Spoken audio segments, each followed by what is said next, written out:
Le frisson de la clé qui tourne dans la serrure, pour la première fois, l'odeur de la peinture fraîche, la liberté de décorer chaque pièce à votre goût, qui n'a jamais rêvé de franchir le seuil de sa propre maison, de s'y sentir enfin chez soi. L'accession à la propriété est bien plus qu'un simple investissement, c'est un symbole d'indépendance, de sécurité et de stabilité. C'est la concrétisation d'un projet de vie, un espace où l'on peut construire des souvenirs impérissables et voir grandir sa famille. Pourtant, ce rêve, si cher à tant de personnes, semble parfois se complexifier à l'extrême. On entend des histoires d'horreur sur des mises de fonds astronomiques, des taux d'intérêt vertigineux et des démarches administratives kafkaïennes. On nous assène de conseils contradictoires, de statistiques alarmantes et de prédictions apocalyptiques sur le marché immobilier. Résultat, beaucoup d'entre nous se découragent avant même d'avoir commencé, persuadés que l'accession à la propriété est un luxe inaccessible, réservé à une élite fortunée. Mais qu'en est-il si une grande partie de ces obstacles sont en réalité des illusions, des mythes tenaces qui se transmettent de génération en génération? Qu'en est-il si ces croyances limitantes vous empêchent de saisir des opportunités réelles, de franchir le pas et de réaliser votre rêve d'accession à la propriété? Prenons l'exemple de la fameuse mise de fonds de 20%. Combien de fois avez-vous entendu dire qu'il s'agit d'une condition sine qua non pour devenir propriétaire? Pourtant, il existe de nombreuses options pour les acheteurs, avec une mise de fonds plus modeste, des programmes gouvernementaux aux prêts assurés, en passant par l'aide de la famille. De même, le mythe selon lequel il vaut toujours mieux louer qu'acheter est souvent basé sur une vision court-termiste et néglige les avantages à long terme de la propriété, tels que l'accumulation de capital et la stabilité des mensualités. Dans cet article, nous allons passer au crible les 10 mythes les plus répandus sur l'immobilier, qui vous empêchent de devenir propriétaire. Nous allons les déconstruire un par un, en nous appuyant sur des faits, des chiffres et des exemples concrets. Nous allons vous montrer comment surmonter ces obstacles perçus, comment naviguer dans la complexité du marché immobilier, et comment prendre des décisions éclairées en fonction de votre situation personnelle. Préparez-vous à remettre en question vos idées préconçues, à découvrir de nouvelles perspectives, et à réaliser que l'accession à la propriété est peut-être plus accessible que vous ne l'imaginez. Car au-delà des mythes et des idées reçues, il y a une réalité, celle d'un marché immobilier en constante évolution, où les opportunités existent pour ceux qui savent les saisir. Alors, ouvrez votre esprit, soyez curieux, et laissez-nous vous guider vers votre rêve de devenir propriétaire. Mythe numéro 1. Il faut absolument avoir 20% de mise de fonds pour acheter une propriété. Ce mythe est l'un des plus répandus et des plus dissuasifs pour les acheteurs potentiels, en particulier les jeunes et les primo-accédants. L'idée qu'il faut économiser une somme considérable, représentant 20% du prix d'achat d'une propriété, peut sembler insurmontable. Cette croyance est souvent alimentée par une méconnaissance des options de financement alternatives et par une vision idéalisée du marché immobilier. On imagine souvent que seules les personnes fortunées ou ayant bénéficié d'un héritage peuvent se permettre d'acheter une maison. Le mythe des 20% est également lié à une perception de risque. On pense que les banques exigent une mise de fonds importante pour se protéger contre les défauts de paiement. De plus, beaucoup croient qu'une mise de fonds inférieure à 20% entraîne des taux d'intérêt plus élevés et des frais supplémentaires exorbitants. Démystification. En réalité, il est tout à fait possible d'acheter une propriété avec une mise de fonds inférieure à 20%. Au Canada, par exemple, la Société canadienne d'hypothèques et de logement, SCHL, offre une assurance prêt hypothécaire qui permet aux acheteurs de réaliser leurs rêves avec une mise de fonds aussi faible que 5%. Cette assurance protège les prêteurs en cas de défaut de paiement et permet ainsi aux banques d'accepter des mises de fonds plus petites. De plus, il existe d'autres options de financement, tels que les prêts aidés par le gouvernement, les programmes d'accession à la propriété pour les primo-accédants et l'aide financière de la famille don ou prêt. Il est également important de noter que les taux d'intérêt ne sont pas toujours significativement plus élevés pour les prêts avec une mise de fonds inférieure à 20% et que les frais d'assurance prêt hypothécaire peuvent être compensés par l'accumulation de capital et la stabilité des mensualités à long terme. Conseil solution, explorez les programmes d'assurance prêt hypothécaire, renseignez-vous sur les conditions d'admissibilité et les avantages de l'assurance prêt hypothécaire offerte par la SCHL ou d'autres assureurs privés. Recherchez les programmes d'aide gouvernementaux, informez-vous sur les programmes d'accession à la propriété offerts par votre province ou votre territoire, ainsi que sur les crédits d'impôt et les subventions disponibles. Considérez l'aide de la famille, si possible discutez avec vos proches de la possibilité d'obtenir un don ou un prêt pour compléter votre mise de fonds. Établissez un budget réaliste, analysez vos revenus et vos dépenses pour déterminer le montant maximal que vous pouvez consacrer à votre mise de fonds et à vos mensualités hypothécaires. Consultez un conseiller hypothécaire, faites appel à un professionnel pour vous aider à évaluer vos options de financement et à trouver la solution la plus adaptée à votre situation. Mythe numéro 2. Il vaut toujours mieux louer qu'acheter. Ce mythe est souvent avancé par ceux qui mettent l'accent sur la flexibilité et la liberté qu'offre la location. L'idée est que la location permet de déménager facilement, de ne pas se soucier des réparations et de ne pas être lié à un endroit précis. On considère également que la location est moins coûteuse à court terme, car elle évite les dépenses initiales liées à l'achat d'une propriété, telles que la mise de fonds, les frais de notaire et les taxes foncières. Ce mythe est également alimenté par une perception négative de l'investissement immobilier. On craint la fluctuation des prix, les imprévus liés à la propriété et la complexité des démarches administratives. Certains pensent qu'il est préférable de placer son argent dans d'autres types d'investissements, tels que les actions ou les obligations, plutôt que d'acheter une maison. Démystification. En réalité, la décision de louer ou d'acheter dépend de nombreux facteurs individuels et contextuels. Il n'existe pas de réponse universelle à cette question. Si la location peut être avantageuse à court terme et offrir une certaine flexibilité, l'achat d'une propriété peut s'avérer plus rentable à long terme et procurer de nombreux avantages non financiers. Tout d'abord, l'achat d'une propriété permet d'accumuler du capital au fil du temps. Chaque mois, une partie de vos mensualités hypothécaires contribue à rembourser le capital de votre prêt, ce qui augmente votre patrimoine net. De plus, la valeur de votre propriété peut augmenter avec le temps, ce qui vous permet de réaliser un profit lors de la revente. Ensuite, l'achat d'une propriété offre une stabilité des mensualités à long terme. Contrairement aux loyers, qui peuvent augmenter régulièrement, les mensualités hypothécaires restent généralement fixes pendant toute la durée du prêt, sauf en cas de taux variable. Cela vous permet de mieux planifier votre budget et de vous protéger contre l'inflation. Enfin, l'achat d'une propriété procure un sentiment de fierté, de sécurité et de liberté. Vous pouvez personnaliser votre logement à votre goût, y créer des souvenirs et y bâtir votre avenir. Vous n'êtes plus soumis aux contraintes d'un propriétaire et vous avez la liberté de prendre vos propres décisions. Conseils solutions. Faites une analyse comparative, comparez les coûts de la location et de l'achat en tenant compte de tous les facteurs pertinents, tels que la mise de fonds, les mensualités hypothécaires, les taxes foncières, les assurances, les frais d'entretien et la valeur potentielle de la propriété. Calculez votre seuil d'indifférence, déterminez le prix d'achat maximal que vous pouvez vous permettre en fonction de vos revenus et de vos dépenses, et comparez-le au loyer que vous payez actuellement. Considérez les avantages non financiers, évaluez l'importance que vous accordez à la stabilité, à la liberté et au sentiment d'appartenance que procure la propriété. Investissez dans l'immobilier locatif. Si vous n'êtes pas prêt à acheter votre propre maison, vous pouvez investir dans l'immobilier locatif pour profiter des avantages de l'investissement immobilier sans les contraintes de la propriété occupée. Consultez un conseiller financier, faites appel à un professionnel pour vous aider à évaluer votre situation personnelle et à prendre une décision éclairée en fonction de vos objectifs financiers. Mythe numéro 3. L'immobilier est un investissement sans risque.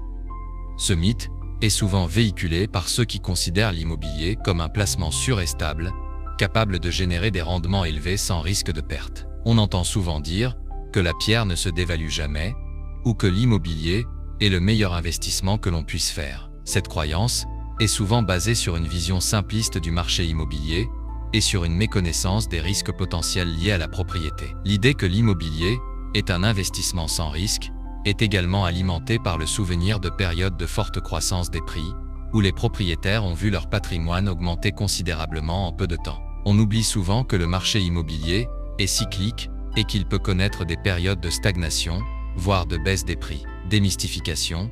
En réalité, comme tout investissement, l'immobilier comporte des risques. Il est important d'en être conscient et de les prendre en compte avant de prendre une décision d'achat. Risque de fluctuation des prix. Le marché immobilier est soumis à des cycles de hausse et de baisse. La valeur de votre propriété peut diminuer en fonction de l'évolution de l'offre et de la demande, des taux d'intérêt, de la situation économique et d'autres facteurs externes. Risque de vacances locatives. Si vous achetez une propriété pour la louer, vous risquez de ne pas trouver de locataire rapidement ou de connaître des périodes de vacances, ce qui peut affecter vos revenus locatifs. Risque de coûts imprévus. La propriété entraîne des coûts d'entretien, de réparation et de rénovation qui peuvent être plus élevés que prévu. Il est important de prévoir un budget pour ces dépenses imprévues.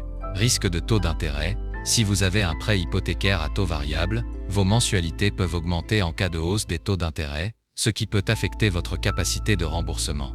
Risque de liquidité. L'immobilier est un actif peu liquide, ce qui signifie qu'il peut être difficile de vendre rapidement votre propriété si vous avez besoin d'argent. Conseil solution, faites vos recherches, renseignez-vous sur le marché immobilier local, les tendances des prix, les taux d'intérêt et les perspectives économiques avant d'acheter une propriété. Diversifiez vos investissements, ne mettez pas tous vos œufs dans le même panier. Diversifiez vos placements en investissant dans d'autres types d'actifs, tels que les actions, les obligations et les fonds communs de placement. Prévoyez un budget pour les imprévus, mettez de côté une somme d'argent pour faire face aux dépenses imprévues liées à la propriété, telles que les réparations et les rénovations. Choisissez un prêt hypothécaire adapté à votre situation, évaluez les avantages et les inconvénients des prêts à taux fixe et à taux variable, et choisissez celui qui correspond le mieux à votre tolérance au risque. Consultez un conseiller financier, faites appel à un professionnel pour vous aider à évaluer les risques et les avantages de l'investissement immobilier et à prendre des décisions éclairées en fonction de vos objectifs financiers. Mythe numéro 4. Il faut attendre le bon moment pour acheter. Ce mythe est basé sur l'idée qu'il existe une période idéale pour acheter une propriété, où les prix sont au plus bas, les taux d'intérêt sont avantageux et le marché est favorable aux acheteurs. On attend souvent une baisse des prix, une diminution des taux d'intérêt ou une amélioration de la situation économique avant de se lancer. Cette attitude attentiste peut conduire à reporter indéfiniment son projet d'accession à la propriété en espérant un bon moment qui n'arrive jamais. Ce mythe est également alimenté par la peur de prendre une mauvaise décision et de regretter son achat. On craint de payer trop cher, de voir la valeur de sa propriété diminuer ou de se retrouver dans une situation financière difficile. Démystification, en réalité, il est impossible de prédire avec certitude l'évolution du marché immobilier. Attendre le bon moment peut être une stratégie risquée, car les conditions peuvent changer rapidement et les opportunités peuvent se complexifier. De plus, le bon moment pour acheter est subjectif et dépend de votre situation personnelle, de vos besoins et de vos objectifs. Les prix peuvent augmenter. Si vous attendez une baisse des prix, vous risquez de voir les prix augmenter et de perdre votre pouvoir d'achat. Les taux d'intérêt peuvent grimper. Si vous attendez une baisse des taux d'intérêt, vous risquez de les voir grimper et d'augmenter vos mensualités hypothécaires. Votre situation personnelle peut changer, vos besoins, vos revenus et votre situation familiale peuvent évoluer, ce qui peut influencer votre capacité à acheter une propriété. Les opportunités peuvent se complexifier, les bonnes affaires peuvent disparaître rapidement et les propriétés qui correspondent à vos critères peuvent devenir plus rares. Concentrez-vous sur votre situation personnelle, déterminez vos besoins, vos objectifs et votre capacité financière, et prenez une décision en fonction de ces éléments, plutôt que d'essayer de prédire l'avenir du marché immobilier. Faites vos recherches, renseignez-vous sur le marché immobilier local, les tendances des prix et les taux d'intérêt, mais ne vous laissez pas paralyser par l'analyse. Soyez prêt à agir. Si vous trouvez une propriété qui correspond à vos critères et à votre budget, ne tardez pas à faire une offre. Considérez l'achat comme un investissement à long terme, ne vous focalisez pas sur les fluctuations à court terme du marché immobilier et pensez aux avantages à long terme de la propriété. Consultez un agent immobilier, faites appel à un professionnel pour vous aider à trouver les meilleures opportunités et à négocier le prix d'achat. Mythe numéro 5. On doit acheter sa maison idéale dès le premier achat. Ce mythe pousse les acheteurs, particulièrement les primo-accédants, à croire qu'ils doivent trouver la maison parfaite, celle qui répond à tous leurs besoins et à toutes leurs envies, dès leur premier achat. Cette quête de la perfection peut les amener à attendre trop longtemps, à dépenser plus que ce qu'ils peuvent se permettre, ou à passer à côté d'opportunités intéressantes. L'idée sous-jacente est que l'achat d'une maison est une décision irréversible, et qu'il faut donc viser le summum dès le départ. Ce mythe est souvent alimenté par les images idéalisées de maisons parfaites, que l'on voit dans les magazines, les émissions de télévision et les réseaux sociaux. On se compare aux autres et on veut absolument trouver une maison aussi belle et fonctionnelle que celle que l'on admire. Démystification. En réalité, il est rare de trouver la maison idéale dès le premier achat. La plupart des gens commencent par acheter une propriété plus petite, plus modeste ou moins bien située, et évoluent ensuite vers une maison plus grande et plus confortable au fur et à mesure que leurs besoins et leurs revenus augmentent. L'achat d'une première maison est souvent une étape transitoire, un tremplin vers un projet immobilier plus ambitieux. Vos besoins peuvent évoluer, vos besoins et vos priorités peuvent changer avec le temps. Une maison qui vous convient aujourd'hui peut ne plus être adaptée dans quelques années. Votre budget peut augmenter, vos revenus peuvent augmenter avec l'expérience et l'avancement de votre carrière, ce qui vous permettra d'acheter une maison plus chère à l'avenir. Le marché peut offrir de nouvelles opportunités, de nouvelles propriétés peuvent être mises en vente, et les conditions du marché peuvent devenir plus favorables. Vous pouvez acquérir de l'expérience. L'achat d'une première maison vous permettra d'acquérir de l'expérience et de mieux connaître vos priorités et vos goûts. Conseils solutions, définissez vos priorités, identifiez les éléments essentiels que vous recherchez dans une maison,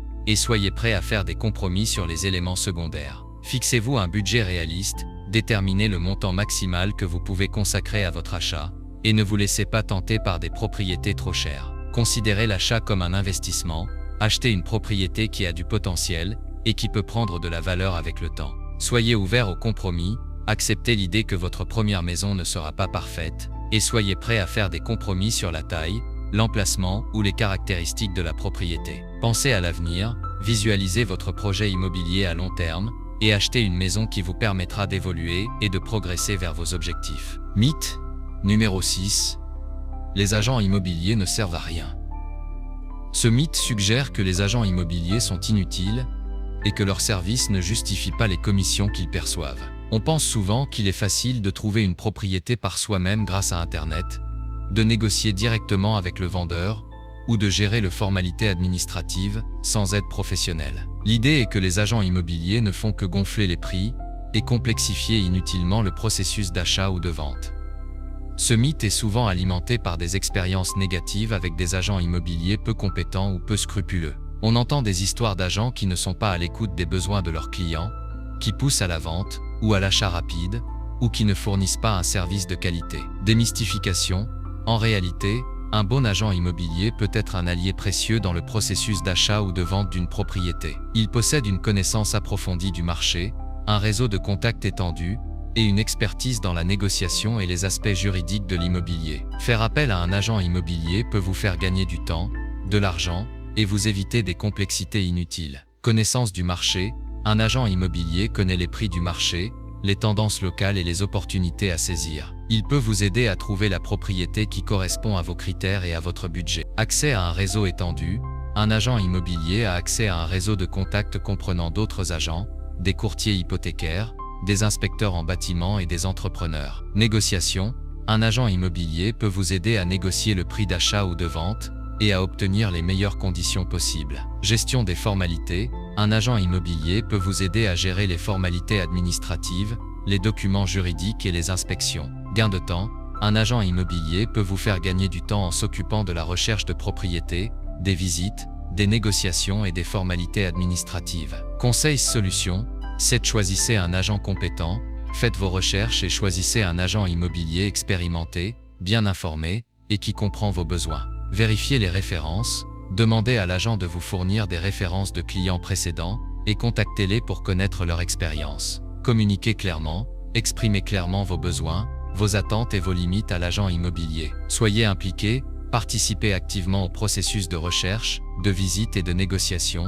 N'hésitez pas à changer d'agent. Si vous n'êtes pas satisfait des services de votre agent immobilier, n'hésitez pas à changer. Mythe numéro 7. Il faut avoir un emploi stable pour être approuvé pour un prêt hypothécaire.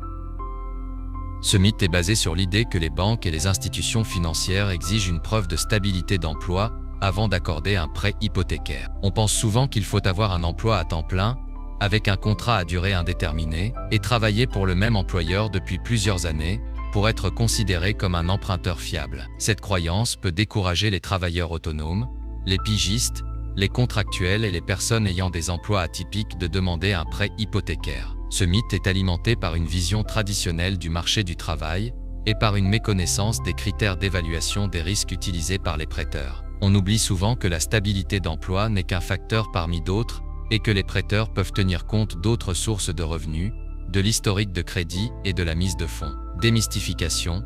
En réalité, il est possible d'obtenir un prêt hypothécaire, même si vous n'avez pas un emploi stable. Les prêteurs sont de plus en plus ouverts aux profils atypiques et sont prêts à prendre en compte d'autres facteurs pour évaluer votre capacité de remboursement. Revenus alternatifs. Les prêteurs peuvent tenir compte de vos revenus de travail autonome, de vos revenus de location, de vos revenus de placement et d'autres sources de revenus. Historique de crédit. Un bon historique de crédit peut compenser l'absence de stabilité d'emploi et rassurer les prêteurs sur votre capacité à gérer vos dettes. Mise de fonds plus importante. Une mise de fonds plus importante peut réduire le risque perçu par les prêteurs et faciliter l'approbation de votre prêt. Garantie supplémentaire: vous pouvez offrir des garanties supplémentaires, telles qu'un bien immobilier ou un placement, pour rassurer les prêteurs. Conseil solution: préparez votre dossier, rassemblez tous les documents qui prouvent vos revenus, vos actifs et votre historique de crédit. Soignez votre historique de crédit, payez vos factures à temps, évitez les découverts bancaires et réduisez vos dettes. Augmentez votre mise de fonds, économisez davantage pour augmenter votre mise de fonds et réduire le montant de votre prêt. Faites appel à un courtier hypothécaire. Un courtier hypothécaire peut vous aider à trouver le prêteur qui convient le mieux à votre profil et à négocier les meilleures conditions. Soyez transparent, expliquez clairement votre situation professionnelle au prêteur et soyez honnête sur vos revenus et vos dépenses. Mythe numéro 8. On ne peut pas négocier le prix d'une maison. Ce mythe est souvent basé sur l'idée que le prix affiché d'une maison est fixe et non négociable. On pense que les vendeurs sont inflexibles et qu'il est inutile de tenter de négocier, car cela risque de froisser le vendeur ou de se faire complexifier une opportunité d'achat. Cette croyance peut amener les acheteurs à payer plus cher que nécessaire et à ne pas profiter des occasions de faire une bonne affaire. Ce mythe est alimenté par une méconnaissance des pratiques de négociation immobilière et par la peur de prendre des risques. On oublie souvent que le prix affiché n'est qu'une indication et que les vendeurs sont souvent prêts à négocier, surtout si le marché est favorable aux acheteurs ou si la propriété présente des défauts. Démystification: en réalité, la négociation est une partie intégrante du processus d'achat d'une maison. Il est rare que le prix affiché soit le prix final, et il est souvent possible de négocier, que ce soit à la baisse ou à la hausse, en fonction des conditions du marché, de l'état de la propriété et de la motivation du vendeur. Le prix affiché est une base de négociation, le prix affiché n'est qu'une indication, et les vendeurs sont souvent prêts à négocier, surtout si la propriété est sur le marché depuis longtemps, ou si elle présente des défauts. Les conditions du marché influencent la négociation. Dans un marché favorable aux acheteurs, vous avez plus de marge de manœuvre pour négocier le prix à la baisse. L'état de la propriété est un argument de négociation. Si la propriété présente des défauts ou des réparations à effectuer, vous pouvez utiliser ces éléments pour justifier une baisse de prix. La motivation du vendeur est un facteur clé.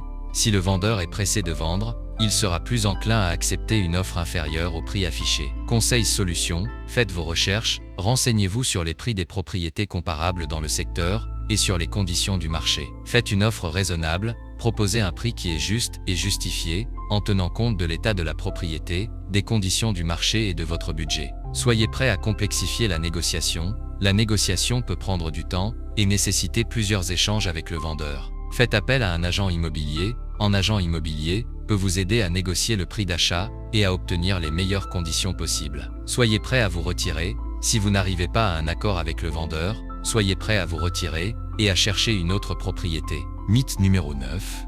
Les rénovations augmentent toujours la valeur d'une propriété. Ce mythe repose sur l'idée que toute rénovation, quelle qu'elle soit, entraînera automatiquement une augmentation de la valeur d'une propriété. On pense souvent que refaire la cuisine, la salle de bain ou aménager le sous-sol sont des investissements sûrs qui se traduiront par un profit lors de la revente. Cette croyance peut amener les propriétaires à dépenser des sommes importantes dans des rénovations inutiles ou mal planifiées, sans tenir compte de leur rentabilité. Ce mythe est alimenté par des émissions de télévision et des articles de magazines qui mettent en scène des transformations spectaculaires de maisons et qui laissent croire que toute rénovation est synonyme de plus-value. On oublie souvent que certaines rénovations sont plus rentables que d'autres et que l'impact des rénovations sur la valeur d'une propriété dépend de nombreux facteurs, tels que le type de rénovation, la qualité des travaux, le secteur géographique et les préférences des acheteurs. Démystification: en réalité, toutes les rénovations n'augmentent pas la valeur d'une propriété. Certaines rénovations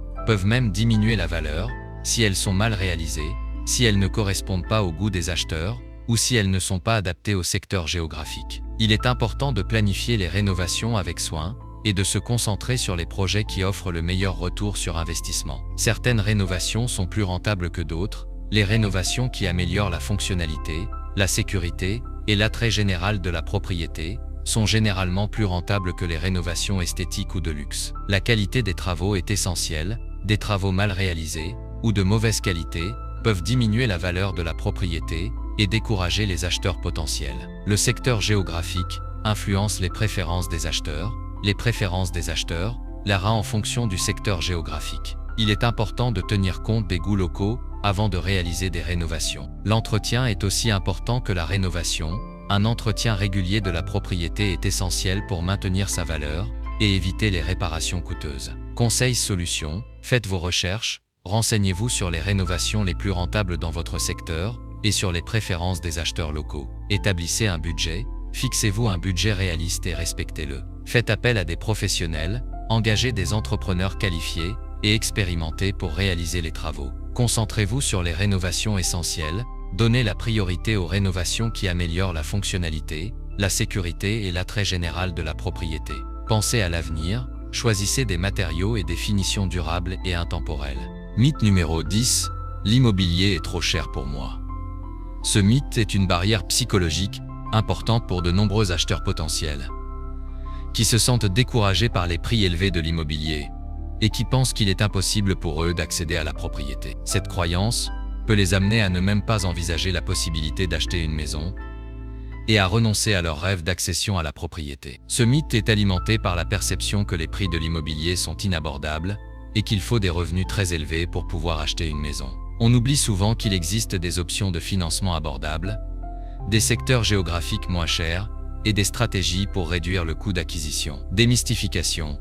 En réalité, même si les prix de l'immobilier peuvent sembler élevés, il est possible d'accéder à la propriété, même avec des revenus modérés. Il existe des solutions pour rendre l'immobilier plus abordable et pour surmonter les obstacles financiers. Options de financement abordables.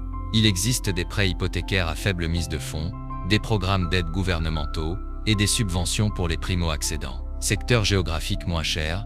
Les prix de l'immobilier varient considérablement d'un secteur à l'autre. Il est possible de trouver des propriétés abordables dans des secteurs moins prisés ou en périphérie des grandes villes. Stratégie pour réduire le coût d'acquisition. Il est possible de réduire le coût d'acquisition en achetant une propriété à rénover, en partageant les coûts avec un colocataire ou en louant une partie de la propriété. L'accession à la propriété est un investissement à long terme, même si les mensualités hypothécaires peuvent sembler élevées au début. L'accession à la propriété est un investissement à long terme qui peut générer des revenus et accroître votre patrimoine. Conseil solution. Établissez un budget réaliste. Déterminez le montant maximal que vous pouvez consacrer à votre achat en tenant compte de vos revenus, de vos dépenses et de vos dettes. Explorez les options de financement. Renseignez-vous sur les prêts hypothécaires à faible mise de fonds, les programmes d'aide gouvernementaux et les subventions pour les primo-accédants. Recherchez les secteurs abordables. Explorez les secteurs géographiques moins chers et les zones en développement. Envisagez les solutions alternatives. Considérez l'achat d'une propriété à rénover, le partage des coûts avec un colocataire ou la location d'une partie de la propriété. Consultez un conseiller financier. Faites appel à un professionnel pour vous aider à évaluer votre situation financière et à trouver les solutions les plus adaptées à vos besoins. Nous voilà au terme de notre plongée dans les 10 mythes les plus coriaces qui freinent l'accès à la propriété. Ces croyances, souvent nourries par la peur, la désinformation ou des idées dépassées, agissent comme des barrières invisibles, psychologiques, financières, parfois même identitaires.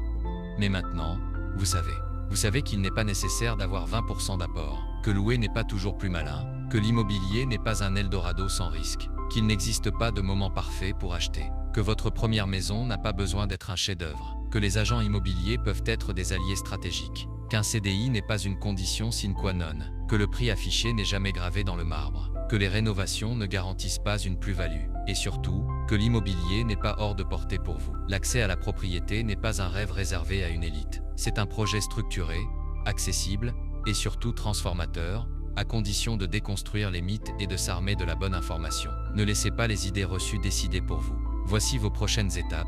Consultez un conseiller financier, faites le point sur votre situation et bâtissez une stratégie sur mesure. Contactez un agent immobilier, trouvez les opportunités cachées et négociez avec finesse. Formez-vous, restez curieux, informé et proactif sur les tendances du marché. Passez à l'action, commencez aujourd'hui. Même un petit pas vous rapproche de votre objectif. Si ce contenu vous a été utile, cliquez sur j'aime pour soutenir notre travail. Abonnez-vous pour ne rien manquer des prochaines vidéos. Partagez avec vos proches qui rêvent eux aussi de devenir propriétaires. Ensemble, brisons les mythes. Ensemble, transformons les rêves en projets concrets.